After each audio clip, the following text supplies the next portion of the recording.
Hello, everybody, and good evening. Hope you're all having a good night. Thank you for sharing quickly. I see we have a pretty good compliment here.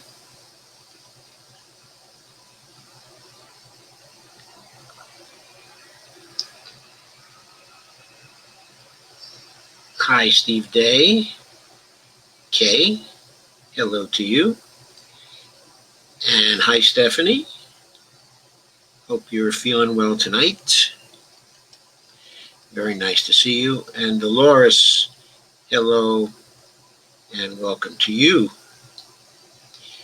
Avro, sorry you could not borrow the Wi-Fi extender. I know those things are important.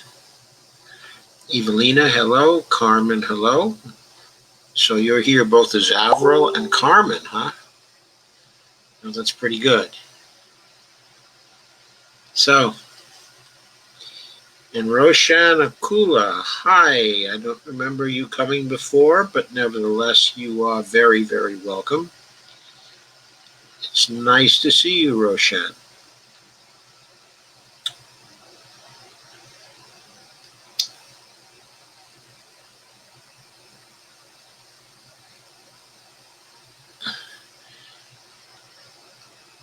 So let's get started. I see our shares are already doing fantastically well. So thank you very much for sharing. I'm sure that has a lot to do with Sandy and Stephanie and also Dolores and maybe Steve if Steve is here and Evelina. Anyway, thanks to everybody who has vigorously shared thus far. Okay, so of course I, as well as a lot of other people, have been thinking long about how we are going to approach this particular campaign, and everybody has an opinion, and I think everybody has a right to their opinion and has a right to their thinking. I think how you approach the campaign is and should be a matter of conscience, and I encourage you all to exercise your conscience in how you're going to approach the campaign. Okay, I start from the premise that we have, and not for the first time, a terrible choice that has been presented to us by the two major parties. That is, we have a situation where neither candidate is a desirable choice or even an acceptable choice to people who are progressive. But from my personal point of view, there is one candidate who is just too dangerous and too risky to have in the office of the presidency any longer. I'm sure you've heard a lot of people talk about this and also point out you should make a decision based on who you would rather fight. Would you rather fight Donald Trump, or would you rather fight with Joe Biden as a progressive? There are others who say we have to go for a third party this time. We cannot be forced into making a choice between the two major parties because we've been doing this for years and years and years, and there has developed a battered wife syndrome or a battered spouse syndrome.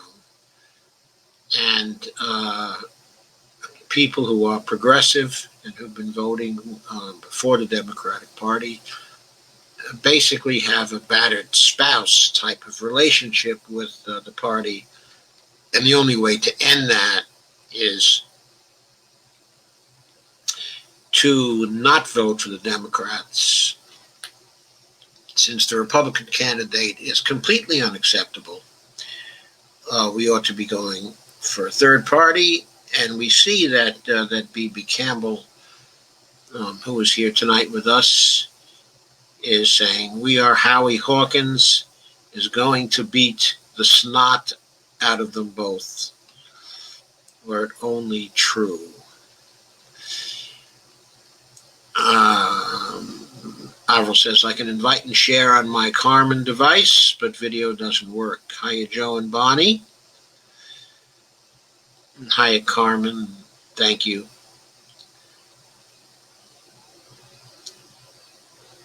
And Kay says, "Hey, Stephanie, storms coming your way in a couple of days. Stay safe."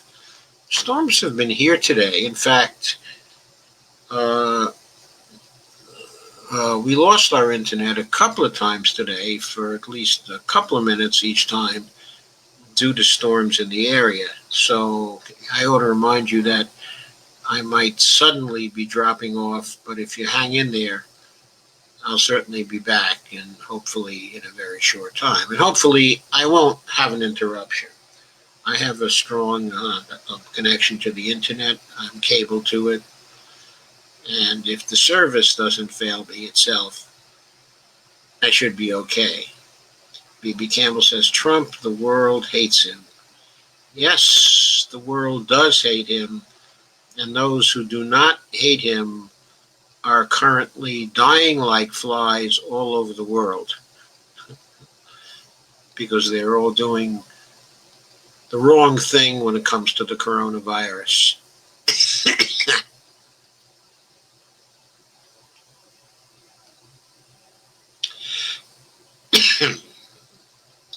Stephanie thanks me for asking how she's feeling. That's the least I can do, Stephanie. I'm very glad you're feeling better, Carrie Williams says. But Nina, 2024, this election is screwed. And that brings me to one of my main points, which is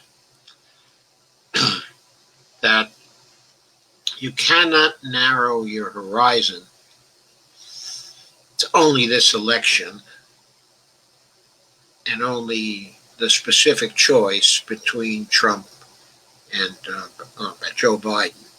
You have to look at the wider world and the broader horizon, or I think that you have to.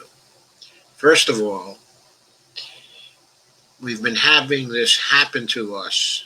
That is to say, we progressives have been having this happen to us now for a very long time. We have to break the pattern. Breaking the pattern means creating a strong movement backing a strong third party or third parties, which can get a high enough percentage of the vote to begin to crack the debate stage and to have a chance, therefore, to talk to the larger public in future national contests. Also, strong parties like this have to be able to win in down-ballot races at the state level, down-ballot races at the senatorial level, and at the House level, as well. So we have to build third parties, fourth parties that are strong enough to do this. That means we have to pay attention to our alternatives now in relation to other parties. One, of course, is the Green Party, as B.B. Campbell said. And the other may be, in, I hope, a very short time, it could be that the Movement for a People's Party will transform itself into a political party. At last, it's been making noises about this since the end of the 2016 campaign. I think it is time to make a move. And it may be time for a lot of us to support such a party and its candidates. It probably won't be able to field any candidates in the 2020 election, but beginning in 2021 and 2022, it will be able to do this, and we should be backing those parties where they have a chance. During this campaign, we should be supporting those parties in terms of activist support to help those parties get off the ground. Now, it's perfectly understandable that some of us, including myself, if we happen to be living in a swing state where Trump has a chance to win, we may feel compelled in such a situation to vote for Joe Biden to stop Trump from winning, on the theory that we'd rather a progressive movement be fighting Joe Biden than be fighting the fascist Donald Trump. Carrie Williams points out Joe Biden wrote the 1994 crime bill and still defends it. He wrote the Omnibus Counterterrorism Act, which later became the Patriot Act. In 1996, he voted against gay marriage. In 1999, he repealed the Glass-Steagall Act. 2001, he voted for the Patriot Act. In 2002, he voted for the Iraq invasion. In 2005, he voted to end bankruptcy protections for students. Biden advocated for Social Security cuts for 40 years and tried to cut it 4 times, 1985, 1994, 2007, and during the Obama years, supported cutting Social Security. All that is true. During the Obama years, he supported cutting Social Security more than once, because each time the Obama administration tried to reach a grand compromise with the conservatives in the Republican Party, with Paul Ryan, Social Security cuts were always on the table. I believe this went on at least 3 times during the 8 years, of the Obama administration. And that means that Biden supported cutting Social Security at least 6 times altogether, and maybe 7 times altogether. So all that is true. The other thing which I believe that you have forgotten here, which is very important, Carrie Williams, is that Joe Biden was as a senator, from MBNA, as he often was called, that he was either the author or one of the prime movers behind the bill that stopped people with credit card debt from declaring bankruptcy. And this led to a lot of people being imprisoned in credit card debt, essentially forever. So that was another terrible thing that he did, and that also hurt people when coupled with his stance on Medicare for All, which was always against Medicare for All. Because what would happen, of course, is people would put a lot of the medical debt on their credit cards. When they put it on their credit cards, and then there was nowhere to go. Once you put it on your credit card, once the prohibition against declaring bankruptcy with respect to credit card debt, when that actually became the law of the land, people then were locked into a horrible situation, but even bankruptcy was not able to get them out, okay, of medical debt. And he did that. He did that. He's been harmful to people for a very, very long time. And Kamala Harris has been harmful to people also for a very, very long time. Both of them are very bad choices. Bibi says, please do not say vote for a clown like Joe Biden. Okay, I will say that in the very limited situation where you live in a swing state and Donald Trump has a chance to win. And again, on the theory that it's better for a progressive movement to be fighting with Joe Biden, okay, and Harris than it is to be fighting with Donald Trump. I think that theory is the correct one. Okay, let's get to some posts. I wanted to bring to your attention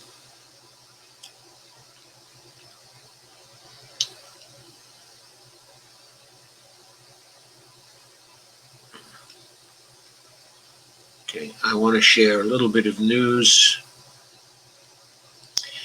Of course, you know the GOP has officially renominated Donald Trump,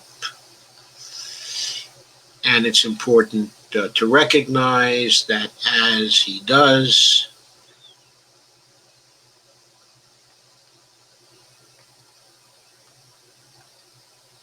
he has also, hang on a second, let me get this up for you so I can share the screen with this article. Here we are. Okay, it appeared in Common Dreams. And the headline is, as the GOP officially renominates Trump, poll shows 68% in the U.S. disapprove of the president's pandemic response. This was written by Jessica Corbett, and it was written when on August 24th. And the death estimate then was given as 177,000. As of today, I always give the death estimate each day. I like to give the latest one from Worldometer. And that is now, that's not the latest anymore.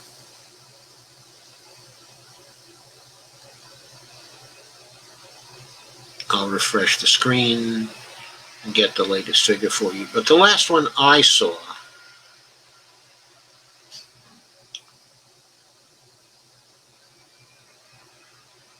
was 551 for the United States. We had another 1,290 deaths thus far today.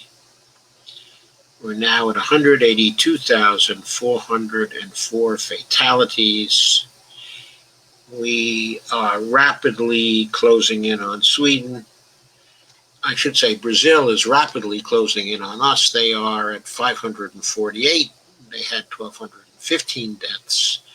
Since they have a smaller country, the deaths per million is 548. We're at 551. Chile has been moving up very fast itself. They are now at 572 deaths per million. And Sweden, which has only had slow increases in its deaths per million since it hit 570, is now at 575. Only 3 deaths per million ahead of Chile. Chile will be catching it very soon. We will probably be catching Sweden, I'd estimate, probably 4 days from now. We will be there. We will be ahead of Sweden. Probably won't be ahead of Chile because they're still moving very fast. And probably Brazil will be ahead of us. It's been catching up to us very, very rapidly. And only 3 deaths per million are separating us from them. So we have here Three authoritarian countries, specifically Brazil, the US, and Chile, all quite authoritarian now under the rule, of right-wing governments, having COVID-19 catastrophes. It's the only way to describe it, as a catastrophe. And Peru, with the rapidly increasing fatalities, beginning to challenge Belgium for the top spot. Okay, now Belgium has gotten COVID under control quite some time ago and is going up only very slightly now. But in the early days, it had been hit very, very hard, and it quickly reached roughly 850 deaths. Since then, it's been growing slowly, 850 deaths per million. Since then, it's been growing very slowly, and now is at 862 deaths per million. But Peru is having a catastrophe right now, and they're at 842 deaths per million. They're also run, in an authoritarian way right now, and so they're going to be catching Belgium soon. We still have probably, I don't know, maybe a month to go before we get there. It does not look good, folks. It does not look good for us. But let me go back to the article being shared. So the Republicans officially nominated Donald Trump. Of course, a bipartisan majority of Americans disapprove of how the president and the federal government are handling the ongoing coronavirus pandemic.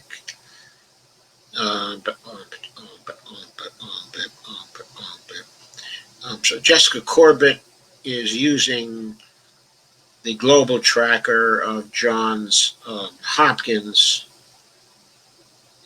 as of August the 24th. That's where she gets the death toll of 177,000.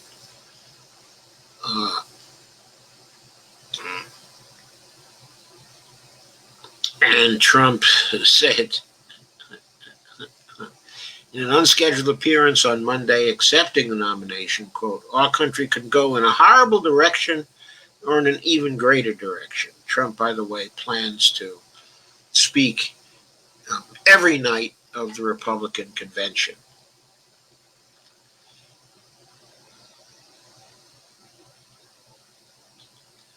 "75% of all respondents in the AP NORC survey, which polled voters around August the 17th through 19th, found that 75% of all respondents, including 87% of Democrats, 61% of Republicans, think the country is currently heading in the wrong direction. Only 23% think the country is headed in the right direction. That's a key polling statistic. When so many people think the country is moving in the wrong direction, that usually means that the president is going to lose.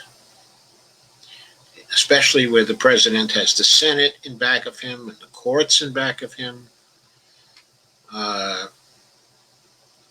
When that many people think the country is going the wrong way, it is not very likely that the president is going to get into office.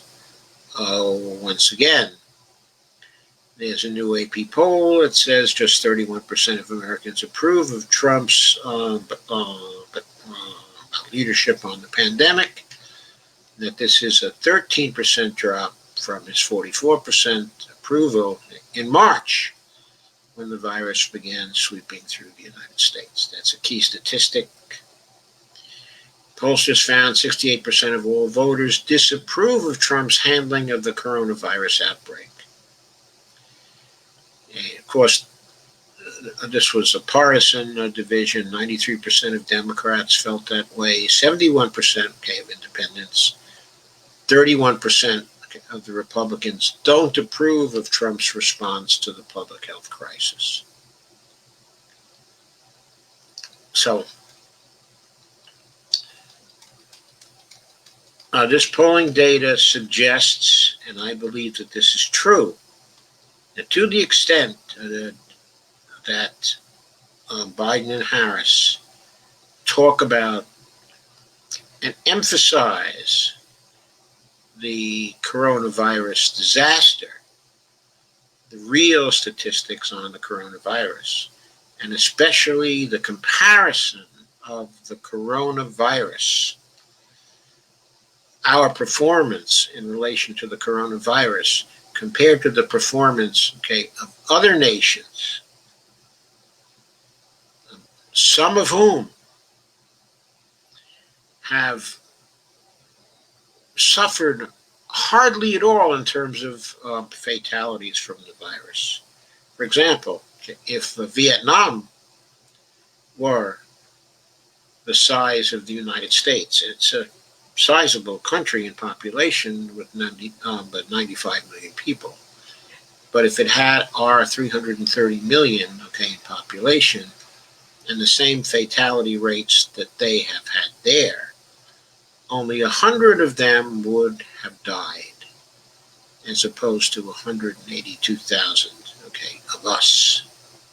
That's in a poor country whose GDP is 3% of the size of the United States.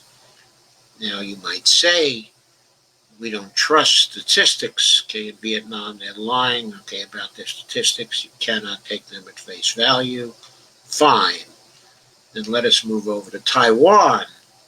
At Taiwan, they have 0.3 fatality per million. They have a population of close to 24 million. They have managed to contain the virus. So very few people there have died.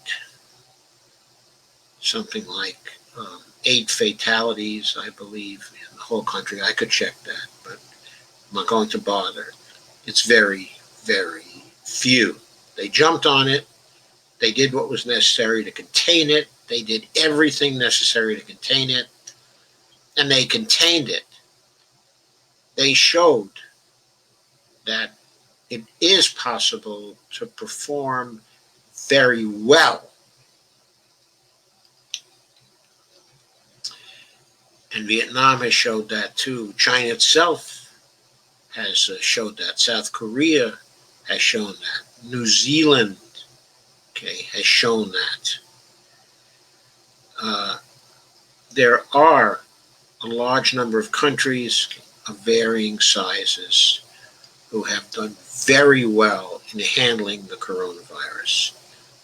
We, on the other hand, in the United States, have been a miserable failure, and this has to be put on the Republicans, and it has to be put on Donald Trump.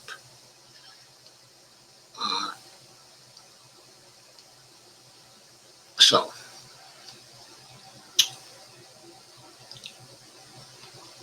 let's stop sharing that then.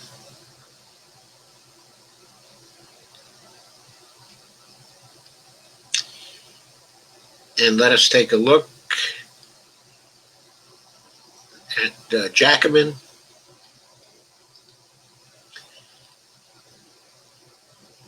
Let me share that.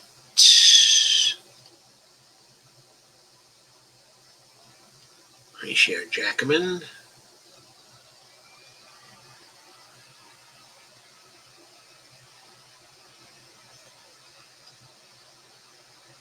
And this article a few days ago by David Sirota. What was the date of it? Sirota, of course, was a speechwriter for Bernie Sanders in this last campaign. One of the more aggressives, of the Sandersites. published this on August 24th. I'm going to go over it with you. No doubt, you have been told to keep quiet. Just put on your big boy pants, they say, and find the impulse control to at least muzzle yourself for the next 71 days until the election happens. After that, fine. Then and only then will you maybe be permitted to speak your mind and politely ask the Democratic Party to match its rhetoric with its policy agenda. But until then, you're told to shut the hell up and grow up, quote, unquote. I think that language is too polite for the language that they use in relation to us. As former Barack Obama and Michael Bloomberg pollster Cornel Belcher put it during an emblematic MSNBC segment berating progressives, this kind of hectoring has become a defining part of the Democratic Party's culture, says David Sirota. As the late, great journalist Bill Grider lamented in this much-watched clip, the way the Democratic Party is run now for quite a number of presidential cycles is they pick a nominee in a kind of half-assed process that doesn't really represent too much of anybody. Then they tell everybody to just shut up. Don't bring up anything that will complicate life for your nominee. Shut up, turn off your brains. Well, to be fair, they're just asking us to turn off our mouths and our pens, not necessarily our brains. There's superficial logic to this call for omerta. After all, Donald Trump is destroying everything and he must be defeated.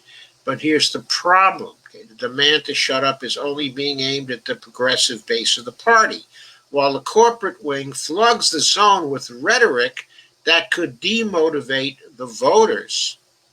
Indeed, at the very moment, many good progressives are blunting their criticism and making clear that defeating Trump is of utmost importance. Corporate Democrats aren't being asked to wait or hold their tongues. In fact, they're doing the opposite.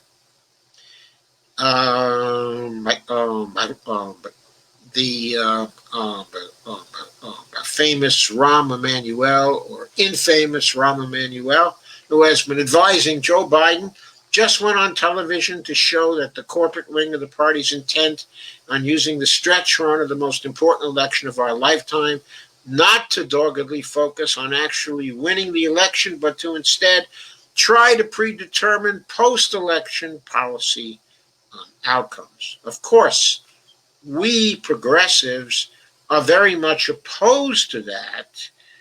And what we want, of course, is for Rahm Emanuel to shut the hell up and sit down. We don't want to hear from the centrists. If they don't want to hold their tongues, we're not going to hold our tongues. We don't want them to predetermine the post-election policy outcomes. We want to do as much as we can to determine those. And it will be too late to start fighting about that once the administration has been picked and has taken office and it's actually functioning. We have to fight that battle right now. That has to be part of how we approach this campaign. Emanuel and his ilk, says Sirota, depict themselves as evincing a non-ideological, quote, just win, baby, unquote, attitude. But they are most decidedly pushing a very clear corporate ideology, and they're doing so in dangerously divisive ways that could depress the big turnout that's desperately needed to defeat Trump. I think David Sirota is quite right about that. Quite right about that. It would serve to depress votes on the progressive side. And then they, of course, would turn to us and blame us for losing the election. Quote, there's no new Green Deal. There's no Medicare for all, unquote. The larger dynamic at play was exemplified by Emanuel's television appearance on a CNBC segment dubbed Democrats' 2020 Agenda. What's at stake for business? As progressives are being told to keep quiet and not even so much as tweet their concerns, Emanuel used the platform to demand that during this healthcare and climate emergency, a prospective Biden administrator must reject the two major initiatives that polls show are popular. What wonderful advice. Does Rahm want Joe Biden to win, or does he want Trump to win? Who does he want to win? Does he really care about winning, or does he just care about Wall Street being in control? Of course, Rahm is back on Wall Street now. He's back on Wall Street after his miserable failure as the mayor of Chicago for 8 years, oppressing that city in a scandalous way. He has gone back to Wall Street to make another pile of money. So, does he really care if Biden wins? Is he really Biden's friend? Of course, he'd prefer to have Biden win to Trump. But he'll be perfectly okay. He'll be perfectly okay if Trump wins. And who would he prefer if Biden started shifting over to the left in the campaign? Who would he prefer then? Would he still support Biden? Would he shut the hell up at that point and support his candidate for president? Or would he suddenly shift over to supporting Donald Trump? What are the two initiatives? Two things I would say if I was advising an administration, unquote, said Rahm, who left the Chicago mayor's position in disgrace after his city officials suppressed a video of the police murder of a teenager. Quote, one is, there's no new Green Deal. There's no Medicare for all. Probably the single two topics that were discussed the most. That's not even in the platform, unquote. We are, in fact, painfully aware of that. But I have to note that when Rahm says there's no new Green Deal, he knows very well the expression is Green New Deal, not New Green Deal. That was a studied insult to the progressive wing. Rahm has been engaging in studied insults towards us since the early 1990s. This is not new. When he worked for Clinton, he was insulting the DFHs. If you don't know what that means, it means dirty fucking hippies. There's a picture of Rahm. And Sirota says, Emanuel is hardly a disinterested observer here. As Obama's chief of staff, Emanuel helped kill the idea of a public health insurance option. Even more, he killed the idea of Medicare for all. Now he works for a Wall Street firm, says David Sirota, that advises big healthcare and fossil fuel companies on mergers, acquisitions, and bankruptcy restructuring. Earlier this year, Emanuel was set to be part of the featured entertainment at an oil lobbying group's annual meeting during a $125 per plate luncheon with GOP strategist Karl Rove before the event was canceled due to COVID-19. holding hands with Karl Rove. Holding hands with Karl Rove, with the devil himself, at least the devil before Trump.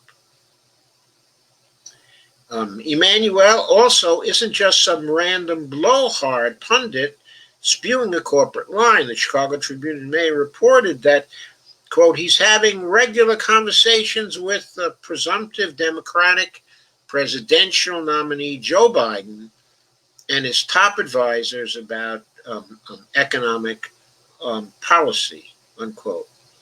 So when Emmanuel is refusing to self-censor in the name of unity, making these kinds of divisive declarations that stomp on progressive voters, he's speaking from a position of real power. And he's not just tweeting these comments, which could depress voter enthusiasm. He's making them to a giant national television audience.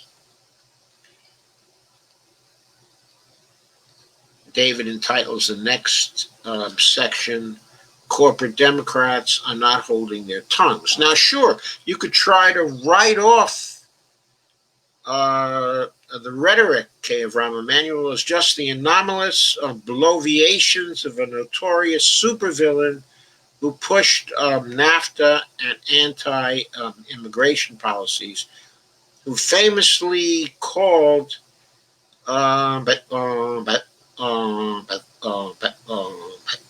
the progressives, quote, effing retarded, unquote. But sorry, this isn't a one-off. This is part of a larger pattern over the last few weeks and months.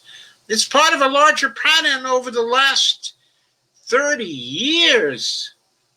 30 years, David.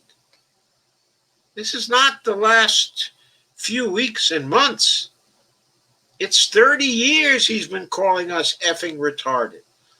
As progressives are told to keep quiet, Democratic Party officials engineered a convention light on policy proposals, one that gave prime convention slots to the anti-climate science, anti-union, former Republican Governor John Kasich of Ohio, and to Colin Powell, who lied America into a war that killed hundreds of thousands of people. In his CNBC interview, Rahm said, quote, this will be the year of the Biden Republican, unquote. And he noted that promoting these figures was designed to help Biden to deliberately send an anti-progressive message to voters because, quote, John Kasich and Colin Powell don't exactly endorse or support big P progressive policies, unquote. I personally think there's a big difference in the policies they support between John Kasich and Colin Powell. I don't expect that Colin Powell would be quite so hostile as Rahm thinks to Medicare for all.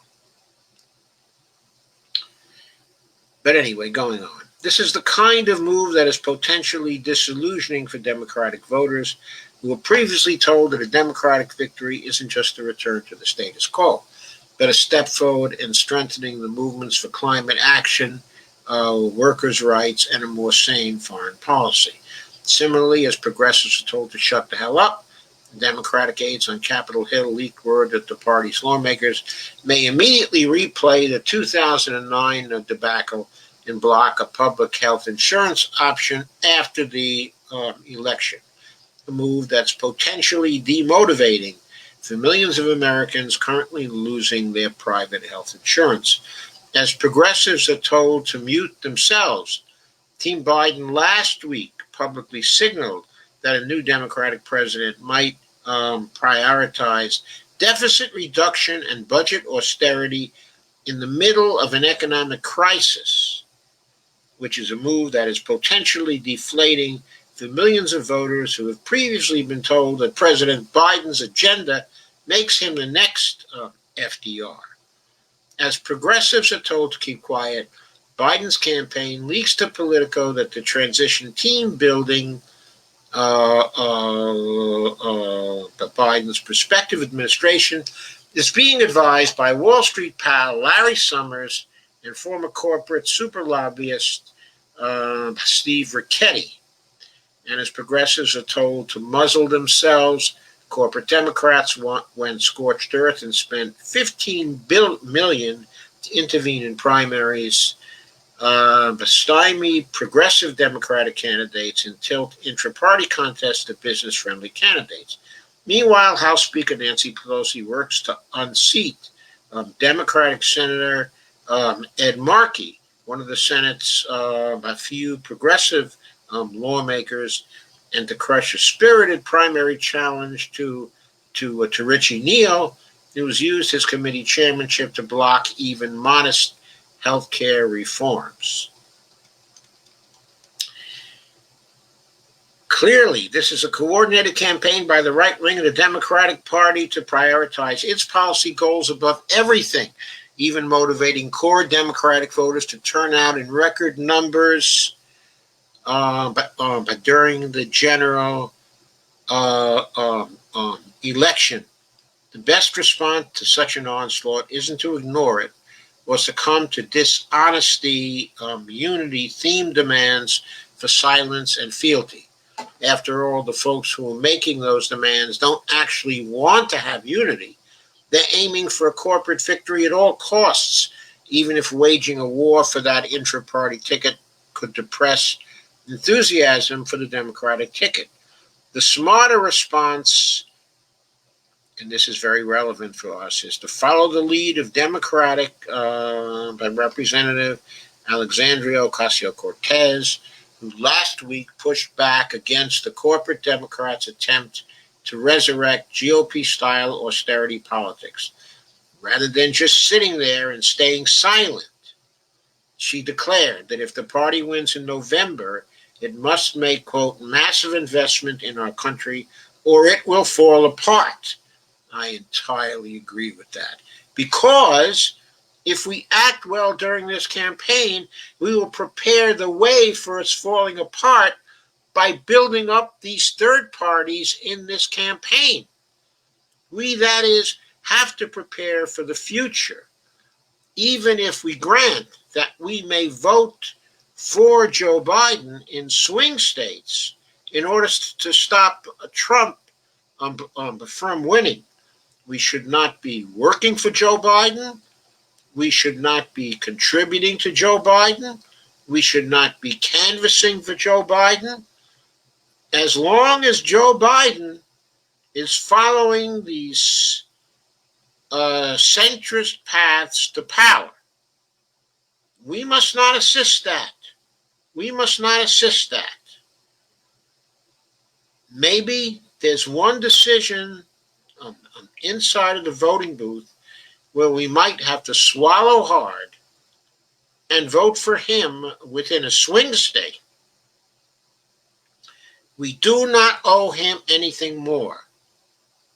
What we owe to ourselves and to our country is to build alternative power structures to the Democratic Party and to the Republican Party, because both are corrupt shells for the neoliberal corporate types. And we cannot allow them. We cannot allow them to monopolize on national elections going forward. We have to stop them. We have to stop Trump now. But we have to stop them too now. Anyway, to go on with what Ocasio was saying, it must make, quote, it must make a massive investment in our country or fall apart. This is not a joke. To adopt GOP deficit hawking now, when millions of lives are at stake, is utterly irresponsible. Hold the line. Win. Lead. Unquote. And that is her tweet. And this is in response to a tweet. It's a retweet with a reply to Stephanie Kelton, who, of course, is the most visible proponent of the MMT approach, to economics. Stephanie says, quote, when we get in, the pantry is going to be bare, said by Mr. Kaufman, Ted Kaufman, who is leading Mr. Biden's transition team. Quote, when you see what Trump's done to the deficits, all the deficits that he built with the incredible tax cuts, so we are going to be limited. And Stephanie gives us a very sad emoji. And that is what Alexandria Ocasio-Cortez replied to. And David Sirota says the brilliance of this kind of response is that it accomplishes two objectives. It stands up for real change, and it reassures Democratic voters that there are at least some people who are serious about going to Washington and fighting for what the party purports to believe in. Put another way, it fortifies the progressive agenda. It helps energize Democratic voters to turn out because it casts the election not just as a meaningless charade that won't happen after November because everyone will sell out anyway, and instead depicts the election as an event with high stakes beyond Trump, a turning point that can create new policies that will actually matter in people's lived experiences. This is how you avoid the 1988 Dukakis collapse, the debacle, and motivate the big turnout that can defeat Trump. You don't tell voters that, quote, nothing would fundamentally change, unquote.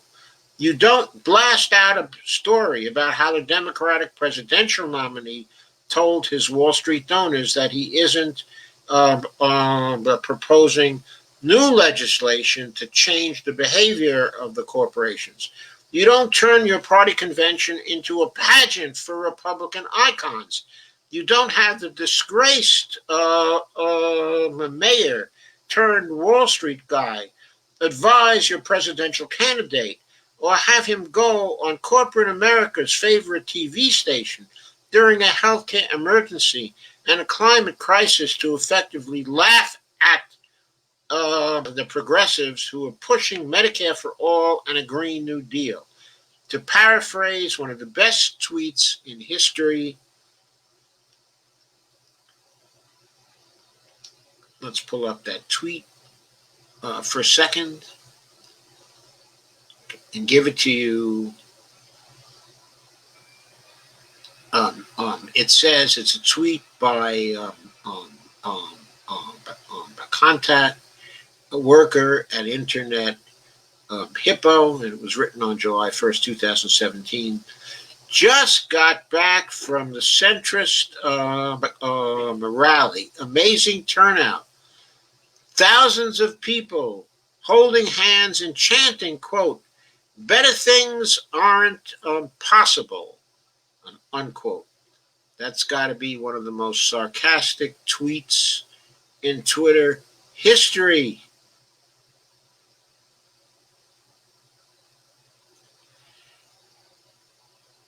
And David went on to say, you don't try to turn the election into a centrist rally for the idea that better things aren't possible, and you sure as hell don't ask progressives to shut up.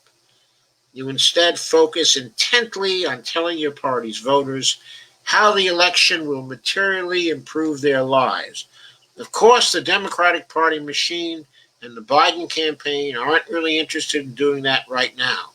They want to run an anti-Trump campaign and nothing else. In light of that, we progressives should not unilaterally disarm and stay silent when corporate Democrats are getting bolder and more brazen about using this pre-election period to push their depressing better things aren't possible policy agenda. Staying quiet in the face of that pablum doesn't help.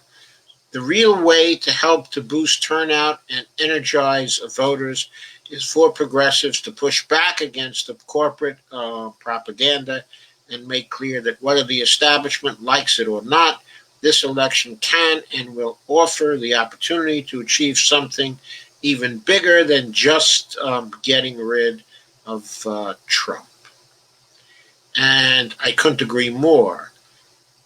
But I'd add the real way to help to boost turnout and energize voters is for us to work hard for down ballot candidates, either third party, where possible, okay, or Democratic progressives, if necessary, to work hard for them so we get them into office.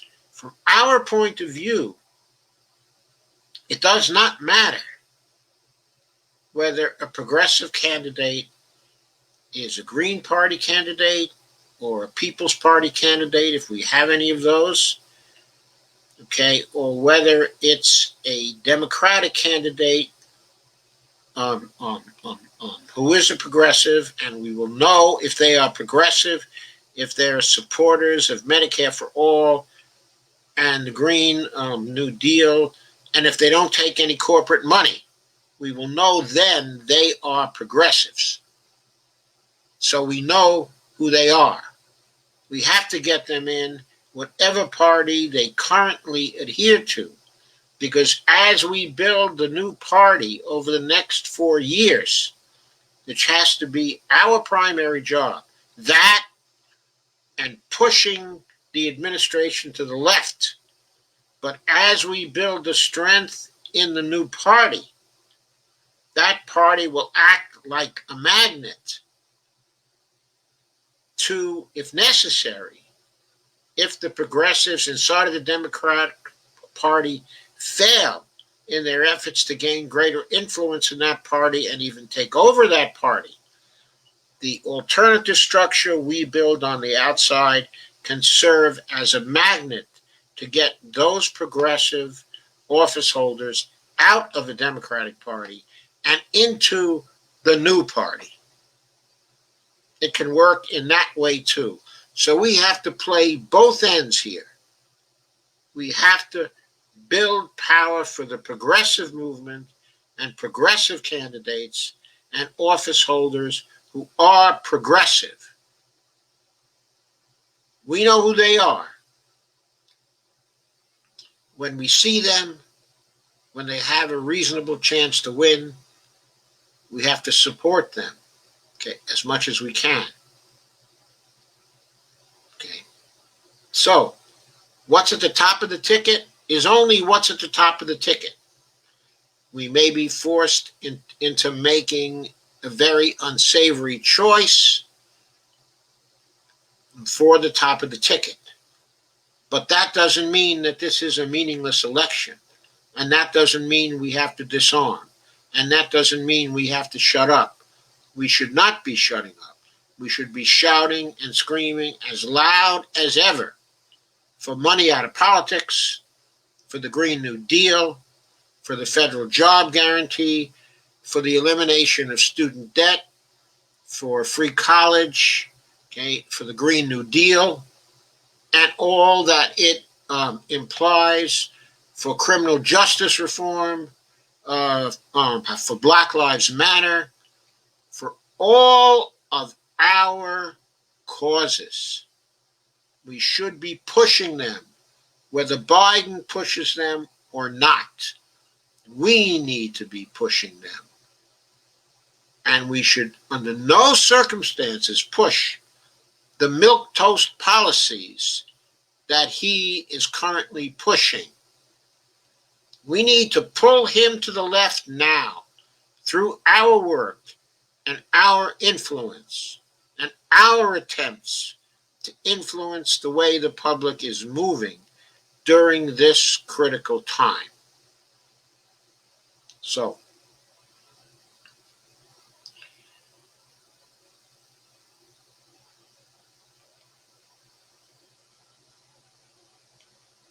I will end sharing that one, and I'm going to move to share the screen again with another article from Jacobin,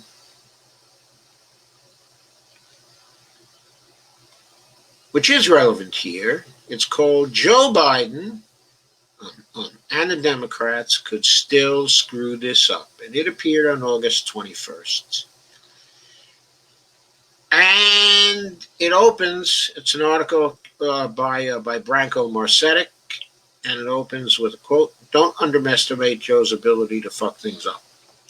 This was reportedly Obama's assessment of his former vice president, the man he personally worked to make the Democratic candidate, and whom he, his wife, and his party have spent this week pitching as the only thing standing between Donald Trump and the end of U.S.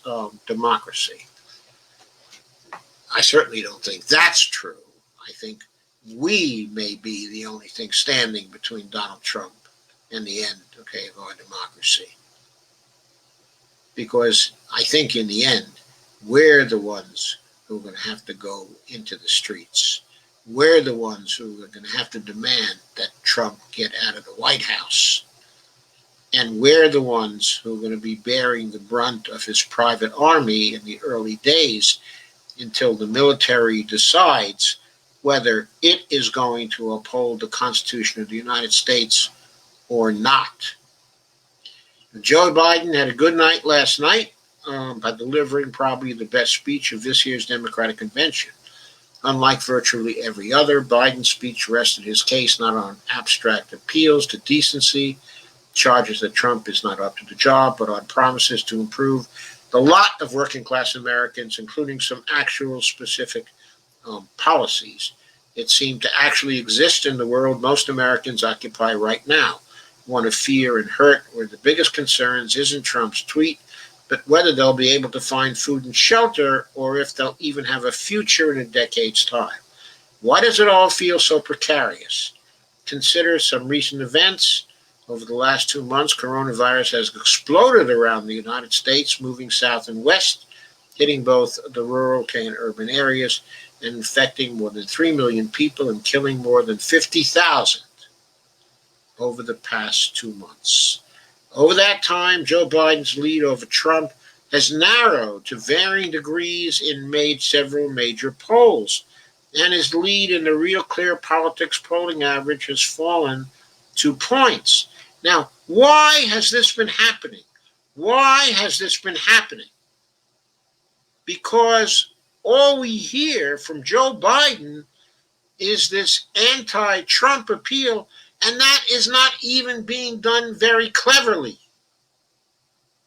Trump has performed horribly with respect to the coronavirus.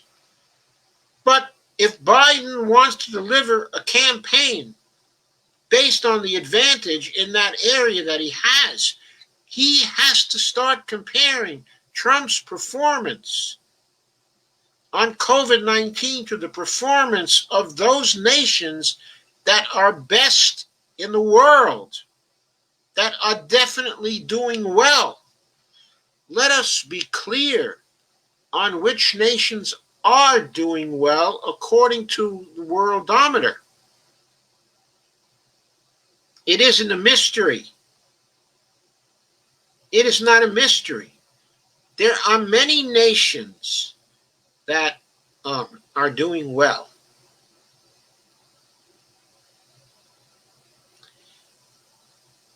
I'm not going to cite some smaller nations,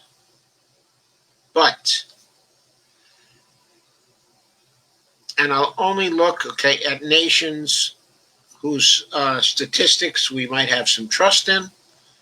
One is Taiwan. It's operating at roughly three-tenths of a fatality per million. Vietnam is doing the same.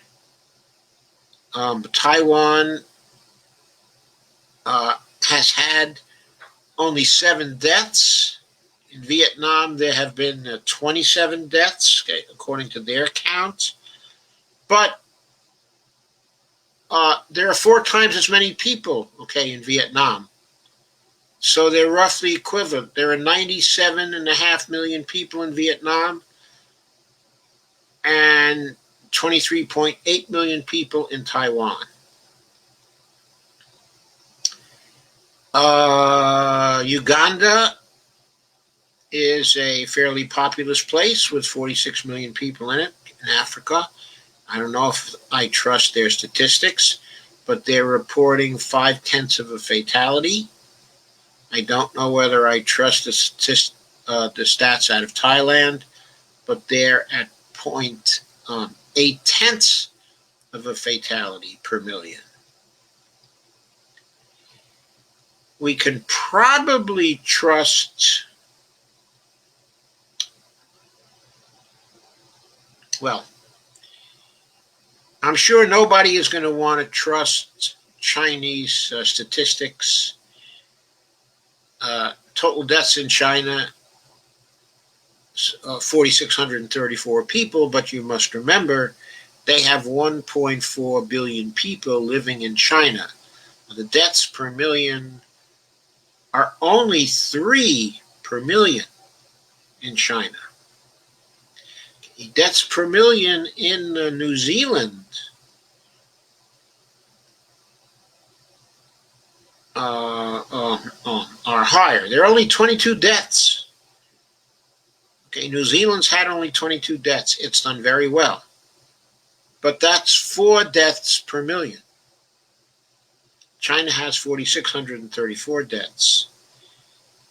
If that figure is accurate, they have only 3 deaths per million. This may not be a popular view, but I tend to trust the statistics from China. We know they clamped down on everything. We know they were very, very careful. Why would they have to distort their figures when they're doing so well? They might anyway. But we know it's possible because of Taiwan, whose statistics we can trust, health stats. We know we can trust the New Zealand statistics too. We know that. Okay. Malaysia is pretty sophisticated, in its administration. They have 4 deaths per million as well. They have 32 million people, in that country. They've had only 125 total deaths. Ivory Coast, I don't have any knowledge of. They have 26.4 million people there. Why am I going over this in terms, of many countries? What I'm trying to emphasize is there are many, many countries that have done comparatively well. Slovakia is a European nation whose statistics we can probably trust. They have 5.5 million people there. They've only had 6 deaths per million. Only 33 total deaths. South Korea has 51.3 million people. They've had only 310 deaths. Only 6 deaths per million. Why couldn't we have done as well as South Korea? Then we would have had only about 1,900 deaths in the United States.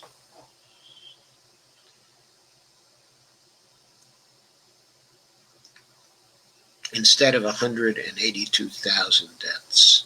It was possible if you jumped on it and performed well. There are many nations that have performed well. Cuba has performed well. Only 91 deaths in Cuba, 8 deaths per million. 11.3 million people in Cuba. Japan, their stats we can certainly trust. They've had 1,196 total deaths, but they have 126 million people in Japan. 9 deaths per million. What would we give to have had only 9 deaths per million? Hong Kong, we can probably still trust their stats. They have an administration there which is very sophisticated. Total deaths, 77. Deaths per million, 10 deaths per million.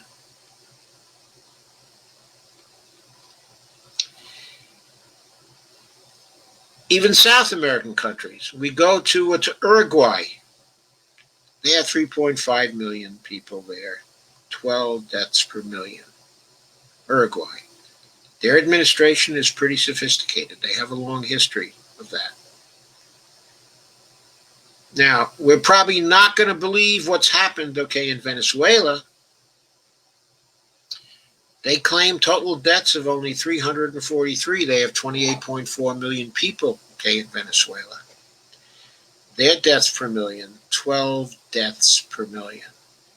Do you like to bet how many deaths per million there would have been in that country if we had been successful in overthrowing the regime there? I hate to guess how many lives that would have cost them, in Venezuela, had they done that. Anyway, the point here is many, many countries have performed well. Countries with only a very small fraction of our technical capability. Even Australia, 21 deaths per million. 25.5 million people there, 525 total deaths. Now, they've been having recent spikes there, but still only 21 deaths per million in Australia, which is a country, one of the culturally most similar countries to the United States. So,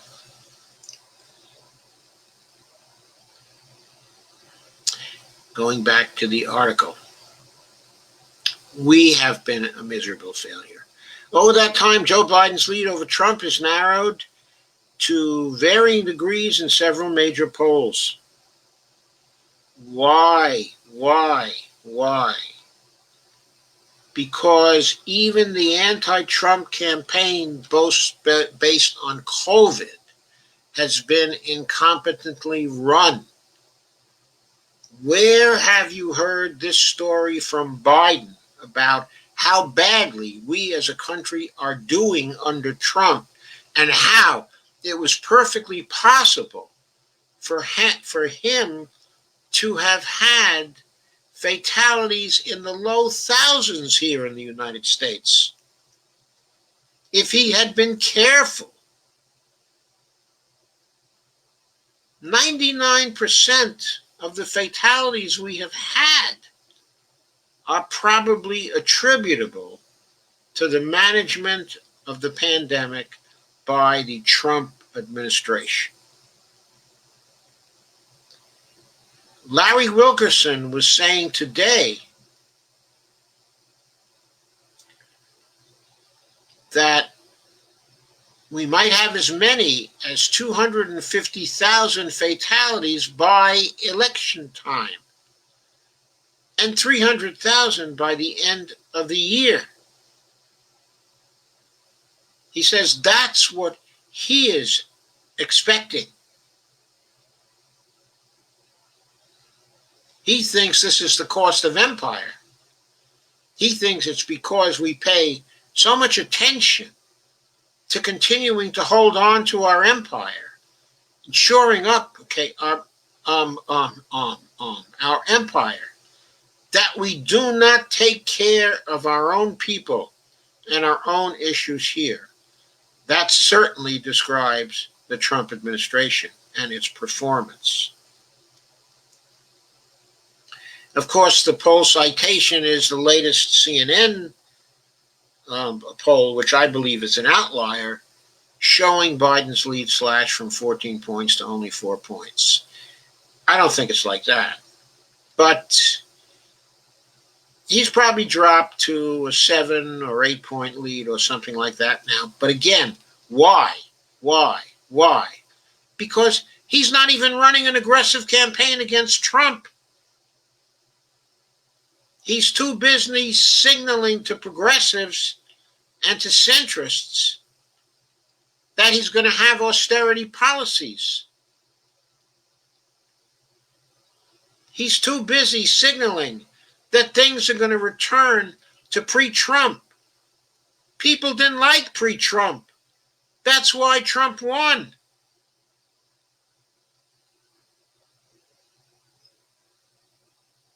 Branko Marcetic then quotes all the terrible results that Trump has had over the last 2 months. And then he says, these are the kinds of conditions that should widen an electoral lead. Instead, after all this, Biden has somehow lost support. In fact, it's worse than this, because looking at real clear politics, Biden is actually underperforming compared to Clinton in those key battleground states that delivered the election to Trump in 2016. Well, we've been seeing this, we've been hearing this on Rising, okay, and other programs. Biden's polling average lead is smaller than Clinton's was at this point in the year. In Wisconsin, it's 2.5 points lower. In Pennsylvania, it's 2.8 points lower. In Michigan, it's 1.8 points lower. And in North Carolina, it's 0.6 points lower. He points out Clinton lost all these states in 2016. I have to say that those particular statistics don't really bother me too much. Clinton, it was not the same, as Biden. There was active negative feelings towards Bill Clinton, towards Hillary Clinton, which Trump was able to play into. There were the scandals. These kinds of things are not going to happen to Biden. He seems to be more robust in terms of the impression people have of him as a fairly decent sort of person. Of course, that's nonsense. I mean, I don't know what he's personally like myself. Taking the word of Bernie Sanders, and many other people, he personally might be a very nice person to know, but based on his policies, he's not a nice person to have in office. On the other hand, but Bernie Sanders is well known to be a grouch. He's often characterized as that, when people know him. But boy, would it have been great to have had him get to the highest office in the land and to see him do what he undoubtedly was going to try to do for us. So, the personal is not so important here, but people tend to vote on that basis, a little bit. In other words, they don't go to the polls in a rage to vote for Trump because they hate Joe Biden personally. That's not going to happen. Trump will be kept down to his base. He will not get the independents. He will not get the people who are uncommitted this time, as much because they've already experienced him for 4 years, as anything else. That's the big difference. Even more than the dislike, of Hillary Clinton, there is now an active dislike of Donald Trump, a very, very active dislike, more powerful than what we saw in 2016. Because now we don't have to imagine what an administration of his would be like. And a lot of people who voted for him don't like it and will not vote for him again. Meanwhile, Trump has recently thrown himself back to daily briefings on the pandemic that gave his approval rating a bounce in its early days. His aides and advisors correctly realizing that simply pretending the virus doesn't exist is a losing strategy. Is this why Trump has narrowed Biden's large lead? His campaign certainly thinks so. It suggests Biden could be in real trouble should Trump show even some semblance of getting his act together on the pandemic, or even if a vaccine arrives in the nick of time. So Branko Marcetic goes on to talk about the USPS troubles, and he says after that, he makes a statement that one is able to reliably read Democratic panic by whether or not they've returned to pointlessly attacking Bernie Sanders. The more likely they are to lose, the more they need a fall guy, ideally someone from the left. Hence, MSNBC's Jay Johnson blaming Sanders for the USPS's current ills, charging his decision to block Obama's appointees to its Board of Governors 2015 is what allowed the new Trumpist Postmaster General come to the fore. This, of course, is really ridiculous, as was pointed out by Sanders' aide, Warren Gunnels, who was known in our circles as the man with the receipts. And he pointed out that 3 of Obama's appointees were Republicans and wanted to further degrade USPS services, and Sanders was acting at the behest of the postal unions and the NAACP. So it turns out that it in no way was Bernie's fault. Beyond this, the root of USPS's current troubles is in the 2006 Postal Accountability Enhancement Act, which forced it to set aside enough revenue to pay out retiree health benefits up to 2056, pushing it to make brutal cutbacks as a result.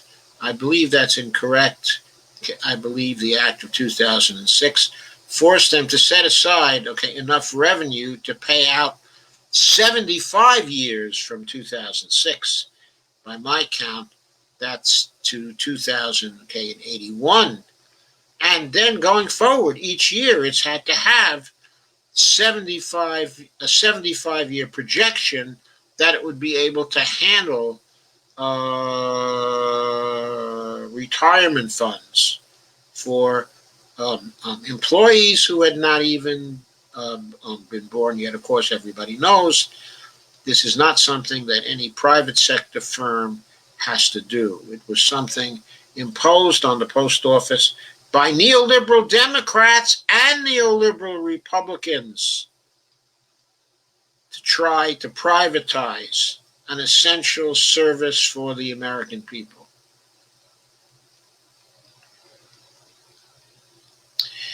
Of course, the travesty we've had in the primaries in relation to mail-in voting has inadvertently strengthened the case that Donald Trump is trying to make, that we shouldn't be going to mail ballots. California alone rejected 100,000 mail-in ballots for its primary in March. 100,000 mail-in ballots. From Michigan to New Jersey to many other states, tens of thousands of mail-in ballots in primaries at other elections have been rejected around the country for issues, including lateness.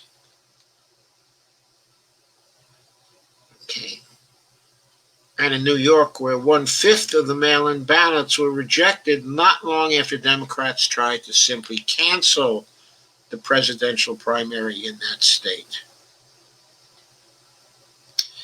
Just awful. So now Democrats want to turn to mail-in ballots, and of course they've heard their own arguments because of the way they treated mail-in ballots during the primary.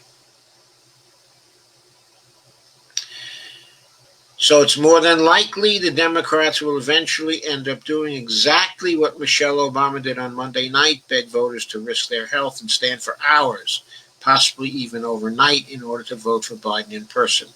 If so, the race will be a contest of enthusiasm, and of which candidates' supporters are committed enough to go through the ordeal to get their guy into office. Trump's people, of course, are very enthusiastic. They've been knocking on 1 million doors a week. Their canvassers are wearing masks, and they're knocking on 1 million doors a week. Biden's campaign is entirely digital. Trump voters are passionate about voting for their candidate. Biden voters are passionate about voting, but just not necessarily for Biden. Trump will use the Republican convention to shore up his already loyal base. Democrats are using theirs to thumb their noses at the young progressive voters already skeptical of their nominee. Perhaps none of it will matter, but perhaps it will. Biden still has a big lead, and maybe nothing much will change between now and November. But for a guy whose sole reason for running was because he was the designated driver, quote unquote, most likely to unseat Trump, why does it feel like he could lose control of the car, okay, at any moment? Take that in the context of the article by David Sirota, okay, and note that the way Biden is running the campaign could screw up the whole thing, including the down-ballot races, We have to work hard in the down-ballot races for progressives all over the country. We have to act as if we're already a separate party from them. Go for the progressives. Don't support anyone else. Don't actively support anyone else. If you have to make a voting booth decision in a swing state, then certainly don't support any of the Republicans. Certainly not. But if you got a chance to vote progressive, vote progressive, especially down ballot. Actively support progressives, work for progressives, continue to make contributions to progressives. Let's get people like Alex Morrison. Ed Markey needs to get in again. Also, Beth Badolio in Washington needs to get in. We need to keep supporting Cori Bush, ensure she gets in. We need to make sure Kara Eastman gets in. We need to make sure by the end of this election, we have 15 to 20 members of the squad who are in the Congress. I believe if we get 15 to 20 members of the squad by the end, of this election, we will start pulling in other progressives who are not now members of the squad, but who are incumbents. They will join the bloc. We could end up with 35 to 40 congresspeople in the bloc. A sufficient number to block the attempt by Nancy Pelosi to become Speaker again.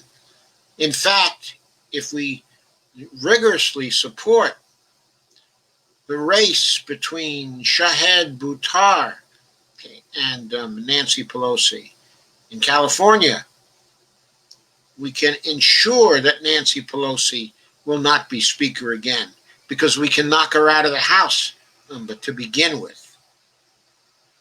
Now, I don't know what to do about Kentucky.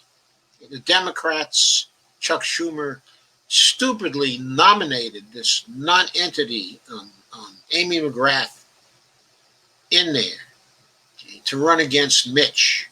Mitch is one of the most unpopular senators in the country, and he's now gaining ground against Amy McGrath, who stubbornly will not run on Medicare for All and the Green New Deal. She has a lot of money still. She can deliver the message using that money for a good purpose. She can deliver the message. She can rip Trump. She can rip Trump and Mitch at the same time. Instead, she started running this race as a Trump Democrat. Now she's got to go all the way over to the other side if she wants to win. She's got to run on Medicare for All. She's got to run on the Green New Deal. And she has to tag Senator McConnell with a lot of the blame for the Trump administration and what it's been able to do. I know she wants to be in with the establishment, but if she loses, she's not going to be in with the establishment. I mean, above all, after all the money they spent on her, she has to win in this race in Kentucky. And she can only win if she comes over to our side convincingly for the rest of her race. She doesn't have much time left in these last 70 days. She has to make common cause.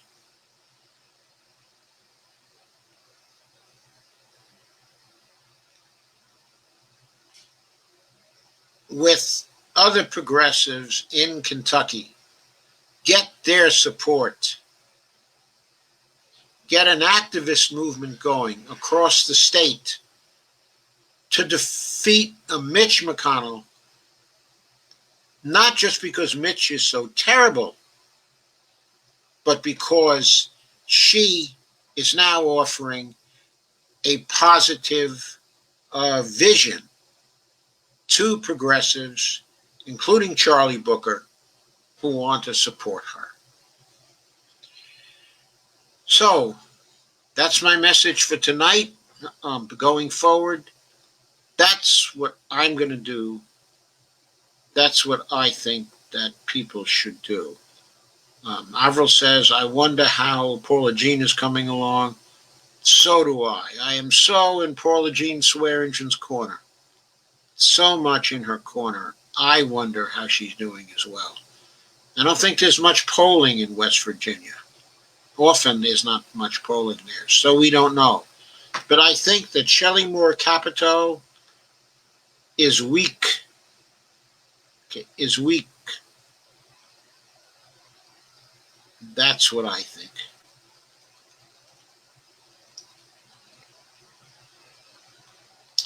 So I'm going to start reading out your comments now.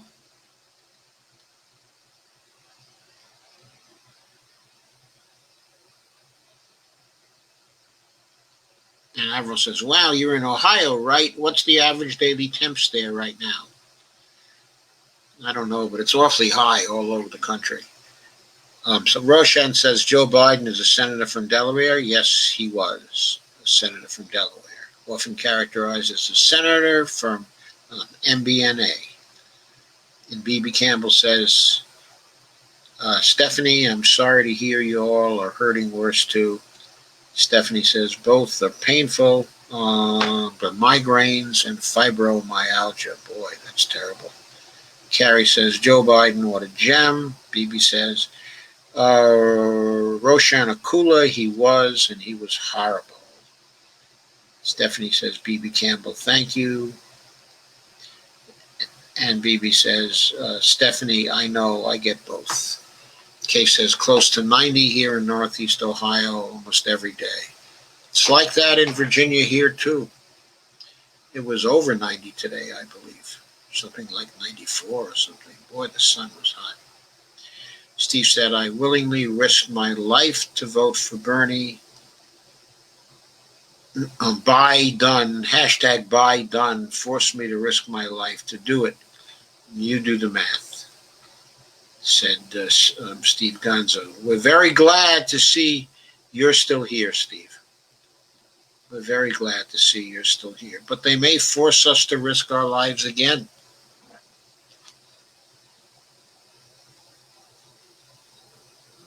To vote against Trump. But not in California, because California isn't a swing state. It's not a swing state. You'll be able to vote for who you want in the upcoming election. I believe I will be able to vote for who I want to also. And that I will not have to vote for Biden. If things continue the way they're going, I think the polls will show a very big margin in Virginia here for a Biden ticket. This is almost the paradigm of a centrist suburban state for quite a lot of the state, okay, especially where the population is. So B.B. Campbell says, it's cooler here in the 90s because of rain from Marco. I don't know if I'd rather have that kind of rain or not. B.B. Campbell says Biden is losing already. Avril says, B.B. Campbell, I'm sorry, I know how it is to live in pain. B.B. says, we can see from his lack of delete support. Kay says, I lived in southeast North Carolina over 20 years when it was Hurricane Central in the late 1990s. I was friends with the local weather guy there, and he taught me a lot. BB says, if he can't do better in the polls, how is he supposed to win? He's going to have to do better in the polls. He's going to have to run better.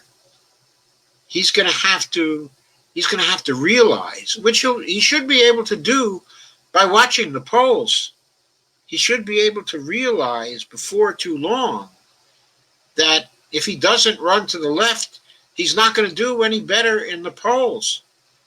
He's got to energize us if he wants to win, because the centrists won't give him that kind of support.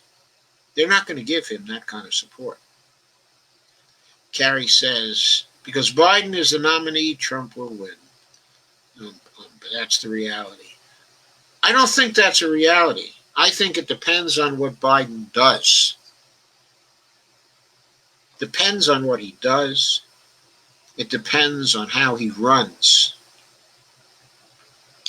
He can be much more effective in killing Trump over the coronavirus, but he can be much more effective as well if he will only go for Medicare for all. I mean, Hillary made that mistake too. If Hillary had come out for Medicare for all in 2016, she would have won the election. That's all it would have taken. But she was arrogant as well as stupid, and she would not do it. Now, you can't tell me it was a matter of principle for her. I'm sorry. I don't believe Hillary Clinton has any principles of that kind. She honestly believed that she would get more votes. More votes. Biden has to realize 88% of the Democratic Party favors Medicare for all. 88% of his Democratic voters. How can he not be for Medicare for all and say he's representative of the party? Avril says, Stephanie G., I'm so sorry. I hope you can get meds for that to help with the pain. And Roshan said, we should be talking about flipping the Senate as their term is 6 years. We should be talking about it. There's a very good chance to flip the Senate, but Biden can blow it. We looked like we were very close to flipping the Senate until the race began to tighten again, which it began to do because Biden made that turn towards the center again. He's got to turn away from the center, and he's got to get these centrists, specifically Rahm Emanuel and Larry Summers, to shut up. And he's got to tell Ted Kaufman, look, we're not doing austerity anymore. We don't have to do austerity. Talk to Jared Bernstein. He'll tell you we don't have to do austerity. He'll get you in touch with Stephanie Kelton, and you'll forget about austerity. Biden has to tell people that. At least tell them to shut up about austerity. Stephanie says to Avril, I do, they just aren't very effective because the migraines are so bad. Avril says, poor Brazil, they have a fascist leader as well. I know. Steve DeVore says, hi, everyone. Kay says, my daughter has those too, Stephanie. Avril says, wow, that's hot. I thought you guys were about in the 70s this time of the year. You kidding me? God, in the 70s? We're never in the 70s here at this time of the year.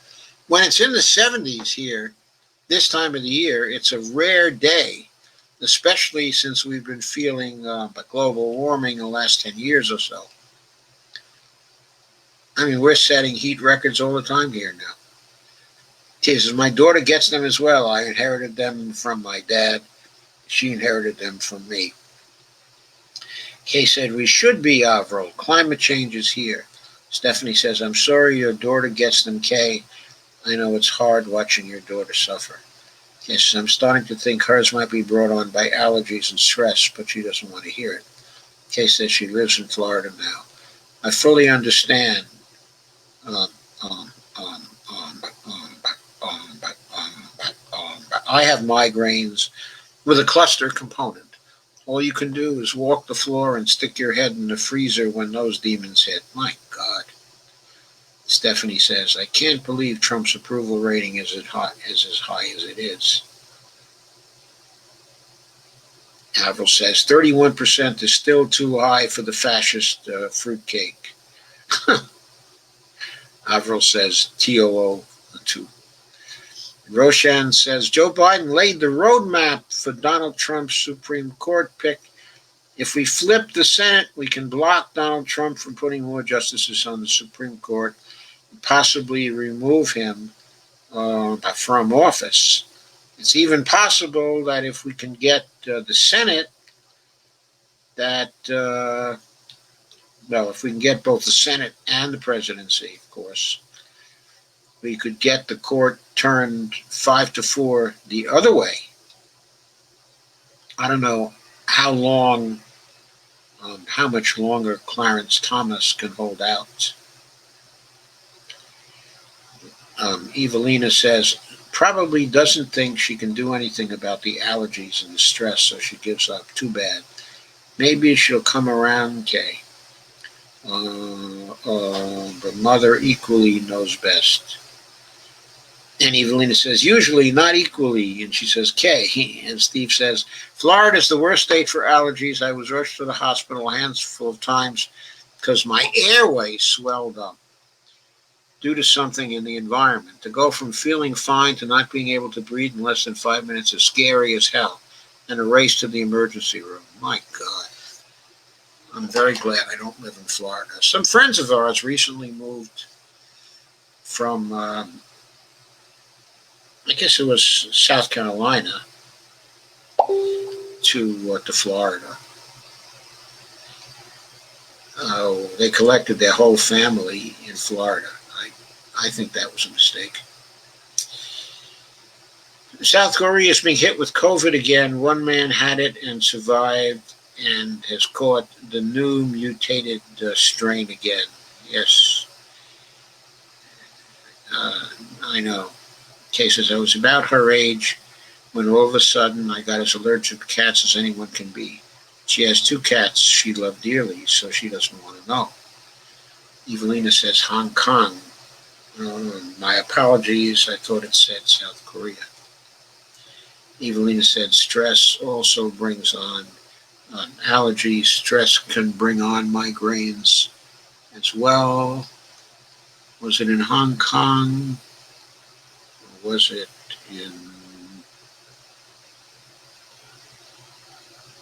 in South Korea? Let me see something.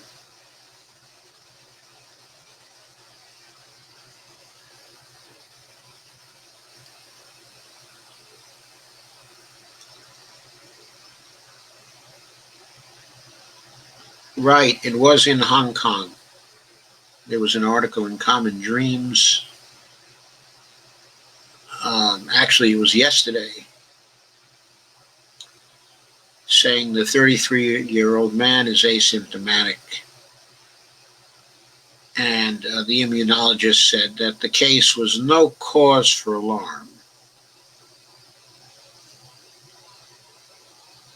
There's a pretty good article on it. I may cover that in a short take. Well, by the way, this is as good a time as any to mention that I released 2 progressive short takes today. I have a number of others that are lined up. The ones I released earlier today were, hang on a sec.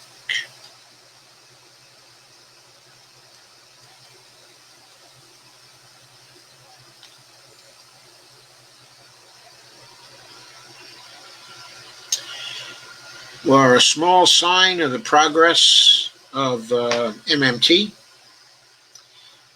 and also a video on getting Trump out. One is a 16-minute video, the other is 24 minutes. Okay, a little longer. I have two others backed up that I'll be releasing tomorrow and Thursday. And I'd like to do some others if I get a chance as well this week. I have another 3 others besides those that are lined up. I'm sort of taking to the short takes.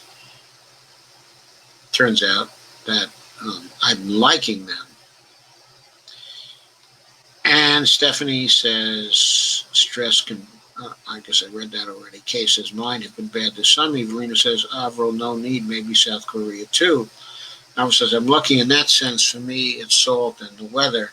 Stephanie says, the Dems really hate us. It's the Dem consultants. It's not the Dem voters so much, really. It's the Dem consultants.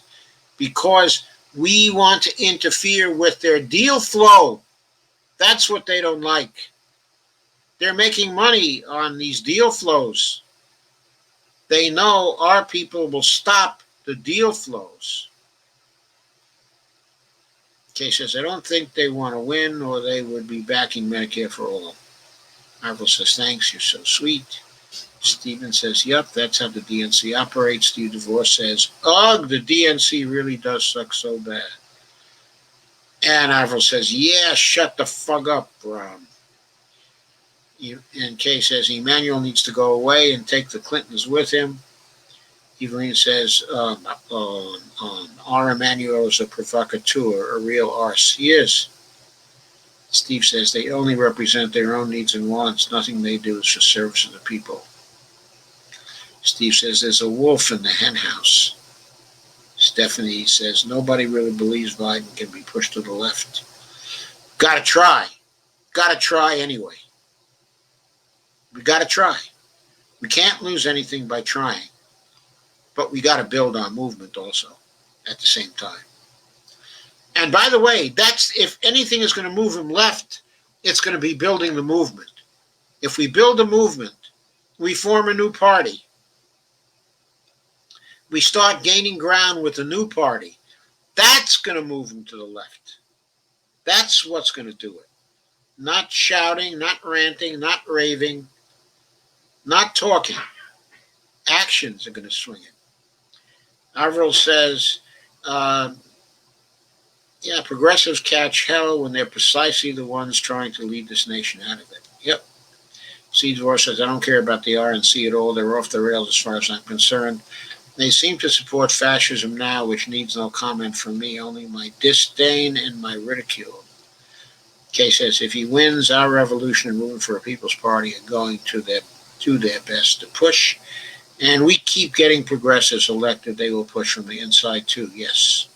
Avril says, well stated. Kay says, oh, Exxon was dropped from Wall Street today. Yeah, I know, from the Dow. That was amazing. Avril says, yep, Republicans are rushing to Biden like bees to honey. Avril says, I should have said swarming to Biden. Yes. Somebody said, Joe Biden's repair shop restores your car back 10 seconds before the wheels fell off. That's something. Laugh out loud. Evelina Ponte says, that's about sums it up. Guess Schmucky Chucky, yeah, isn't it little Schmucky Chucky, is getting his dream come true. For every progressive we lose, we gain moderate Republicans, something along those lines. Yeah, that's what he was saying in 2016. Didn't work out for him. How'd that work out for you, Chucky Schmucky? Evelina says, I thought so, laugh out loud. And Roshan Akula says, I voted for Jill Stein in Florida 4 years ago. And Avril says, AOC spoke out about Kaufman too. And Dolores says, same, voting green 2020. Good for you, Dolores. Steve DeVore says, I don't know why anybody would claim to be a Republican right now. It says you don't like your neighbor because of the color of their skin. It means I, me, mine, and as long as that criteria is happy, to hell with everybody else. All they care about is money. And Lana says, hashtag learn MMT so we can hashtag unite for a new deal. How about for a Green New Deal? And Lana says, I believe I was kicked out of Tom Hartman's chat today for talking about MMT. Why? I thought Tom Hartman liked Stephanie. Evelina says, what does that say about them? Not good. I was a sorry lot. I've been fighting with idiots over MMT all weekend. I'm bushed. Evelina says, haven't gotten too much hell myself yet. Kay says, I don't watch his show on Facebook anymore. When I watch on YouTube. He did say Kelton was brilliant, though, so I don't think it's him. Avril says that we progressives are for economic and social justice, Evelina says, and climate justice and real criminal justice. And Avril says, and then Biden plagiarized the speech from a Canadian. He's plagiarized stuff from a lot of people. Avril says, Biden, damn it. Evelina says, Avril Mano, and puts up a smiling icon. Evelina says, foreboding. And Steve says, Tom needs to be knocked down a few pegs. Pushing false information is wrong. It doesn't matter how smart he thinks he is. Wrong is wrong. And he seems to be wrong more often than not when it comes to economics. I've noticed that over a period of time. He supports Social Security works very strongly, and they keep on pushing the myth that Social Security can't be funded without the trust fund. Evelina says, forbidden. Stephanie says, heading to bed, guys. Weather's starting to affect me. Hopefully I'll see you tomorrow night. Hugs. And thanks for coming, Stephanie. Thanks for sharing. Thanks for supporting us. Hope you feel better tomorrow. We will be here tomorrow and Thursday. Kay says, I usually only watch Tom for his guests. Avra says, Evelina, Pantya danke for die Erklärung. I'm not sure what Erklärung is. I don't speak or read German. I got the Ja, danke for die part, but the Erklärung is beyond my capabilities right now. Steve says, good night. Kay says, night. Stephanie Smith-Udy, be safe, honey. Avril says, and those countries don't nearly have the wealth that the U.S. has. Look at Cuba. Yeah, look at Cuba. Great healthcare system in Cuba. They've done a great job with that. They've helped a lot of countries. They've saved a lot of lives. Evelina says, de nada, Avril. Kay says, Cuba takes care of their own people and they go out and try to help others too. Yes, they do, Kay. And Dolores says, good night, Stephanie. Steve says, for a poor country, Cuba knows what their priorities are when it comes to healthcare. The people. Kay says, the orange idiot screws up everything he's ever touched, including the United States. Okay, by the way, I think life expectancy in Cuba is now very close to life expectancy here in the United States. It's amazing. Kay says, the orange idiot screws up everything he's ever touched, including the U.S. Dolores says, people are fed up with the establishment. Joe Biden is part of that establishment. If the DNC doesn't get it, neither does Joe. Kay says, Stephen, the U.S. has a hand in making them a poor country. We are now a third world country, according to a UN report in too many places. Absolutely true. Steve says, that's all we know how to do. He's never made or built anything that's lasted. Exactly, Steve DeVore. Steve DeVore says, yup. Avril says he's a serial sniffer. Avril says, I'll take a grouch over cheerful fascists on any day. Me too. I'll take the grouch every time. I don't mind Bernie's a grouch. I mean, to me, he's just a guy from Brooklyn. A lot of people from Brooklyn are grouches. They're not really grouches. Scratch the surface. There's a lot of honey inside there.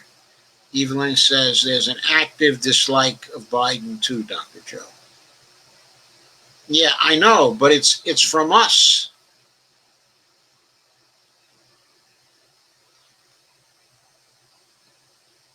And Steve says, where'd you go, Joe? I dropped the phone now. Nothing. I don't think I went anywhere.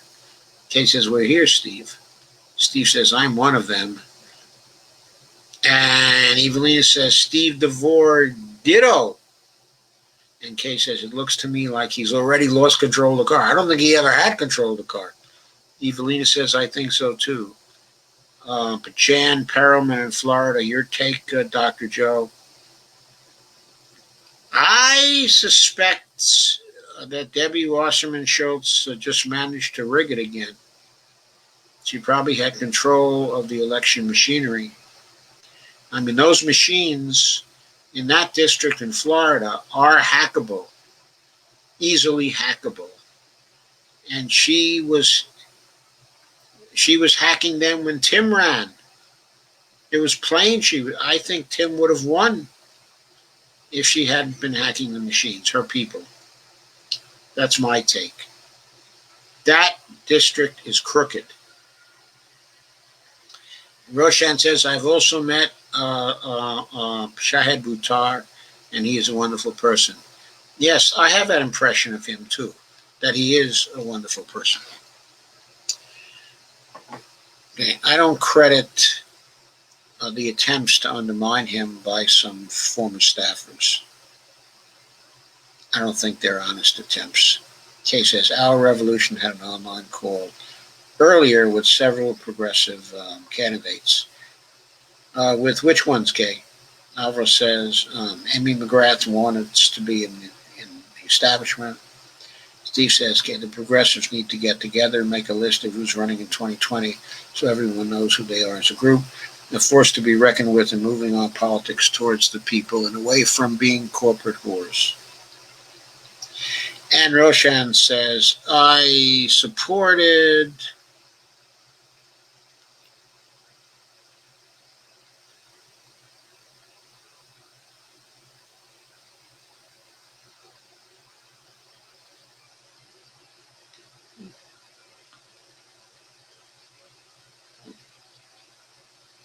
I'm sorry, I scrolled down too fast. I got to go back to what Roshan said.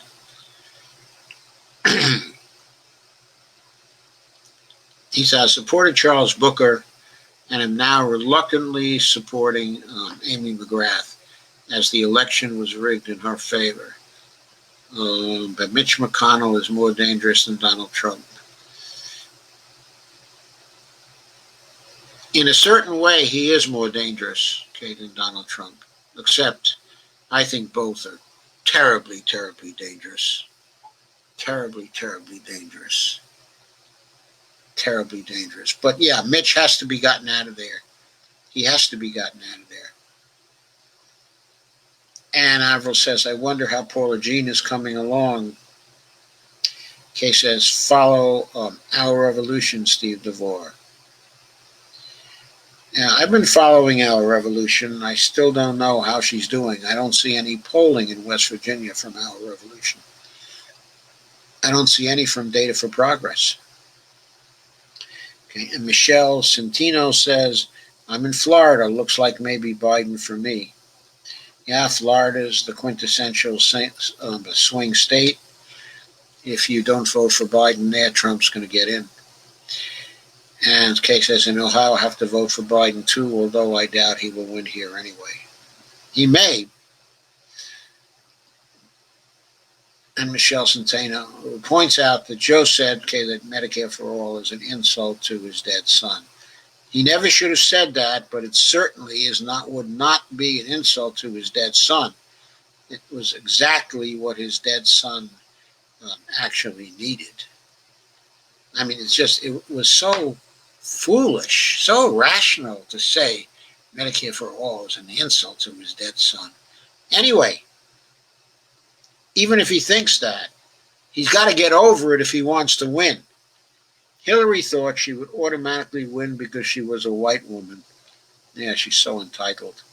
Steve says, I'd like to see Howie take the White House. That would be fun to watch all the Dems and Republican heads explode. Arvel says, hashtag austerity is murder. Yes, it is. Evelina says, but does that make any sense? No, shake my head. What was Donna Bill's meltdown about? Steve says, they didn't work at all, and I thought the same thing. I thought it was her time, but the idiot still had something to say about it. Too bad there's so many idiots in America. Now we know. Michelle Centino said, Evelina Pont, exactly. Excuse me a second. I have to take a sip of my wine.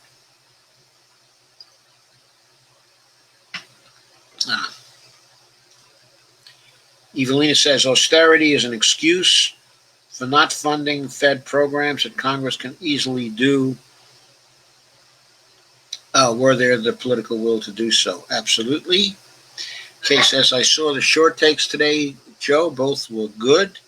The MMT one was my favorite. Thank you for watching them, Kay.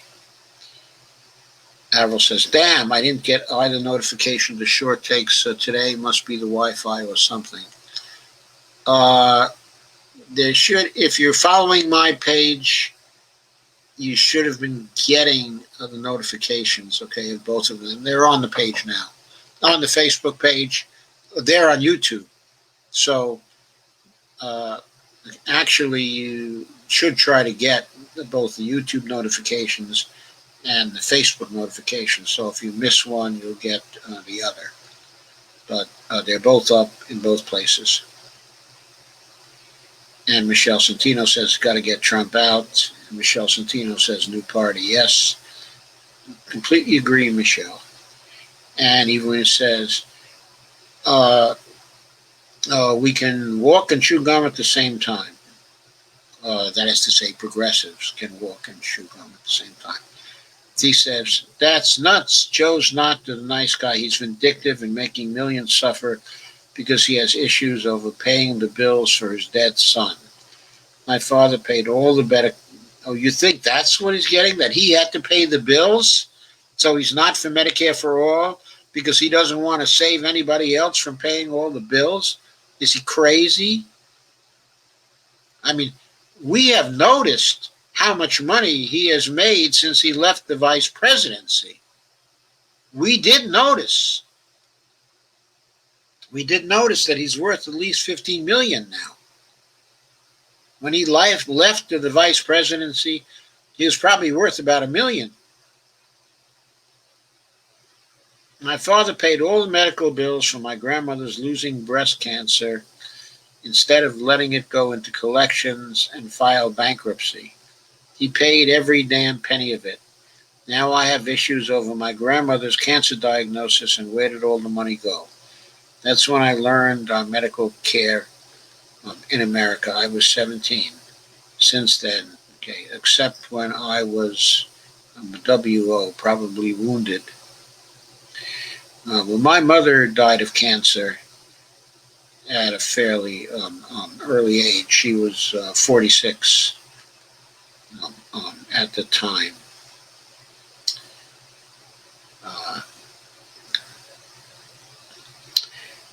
And that absolutely bankrupted my father. He lost his business, had to start from scratch again. He was 49 at the time. Avril says, gotta bounce. Avril needs her phone. Well, the comment in German means, yes, thank you for the clarification. Love and hugs. Oh, thank you, Avril. Or Carmen, I should say. Kay says, night, Avril. And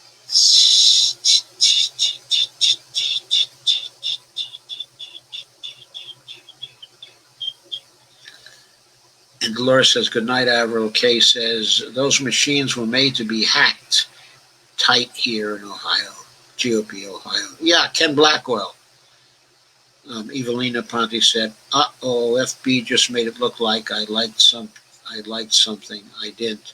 But you can unlike it, can't you? Kay says, Ed Markey and Bush, and I can't remember others. Markey and Bush.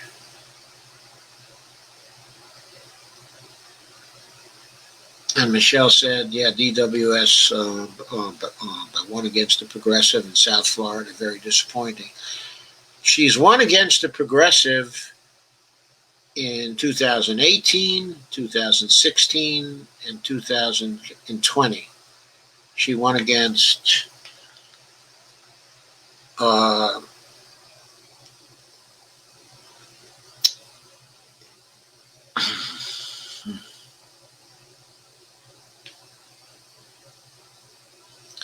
yeah, she won against Tim twice and Jen once.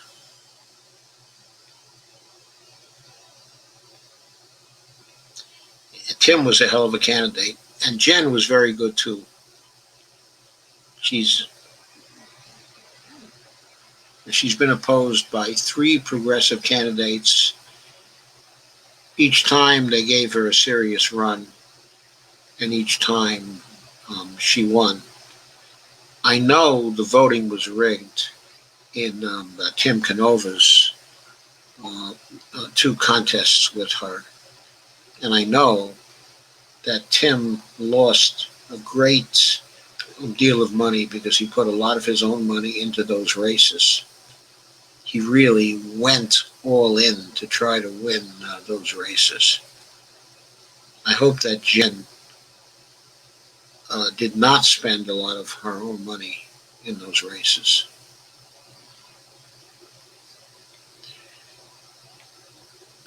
Evelina said, came out of nowhere, laugh out loud. Stephanie said, can't sleep. Stephanie said, we all love MMT. Well, thank you, Stephanie. Kay said, the dumbing down of America has worked too well. Steve says, Mitch must go needs to be a hashtag. Hashtag Mitch must go. I'll do it. Will anybody else help? Sure.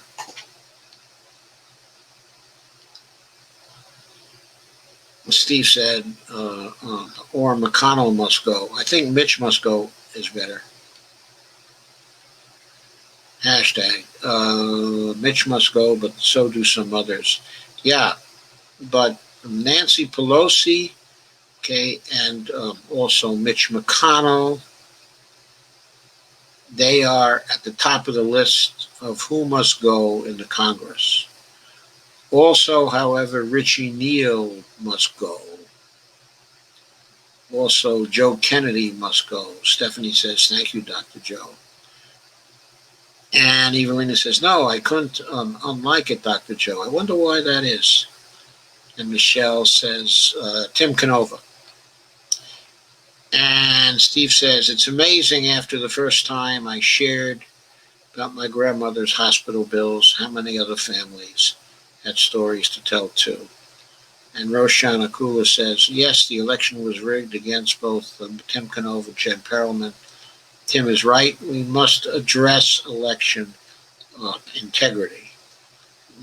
Tim is for paper ballots, and since the election, he's been doing a lot of work on election integrity. That's now, I think, a favorite area of his.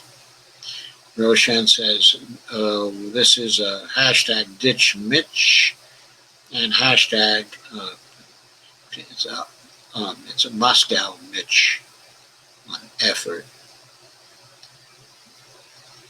Yes, indeed. Okay, I've reached the end of your comments. I think I'm going to call it a night. Thank you very much for coming. I'll be on again tomorrow night. I'll be releasing at least one other short take, perhaps two other short takes tomorrow. So you'll get a lot of content from me in the next few days. I'll be on Thursday night again as well. So thanks again for coming. I'll be seeing you. Have a real good night. Stephanie says good night, loves. Good night, Stephanie. Hope you have a great night too. I know you can't sleep now, but I hope things get better real soon. Good night, sweet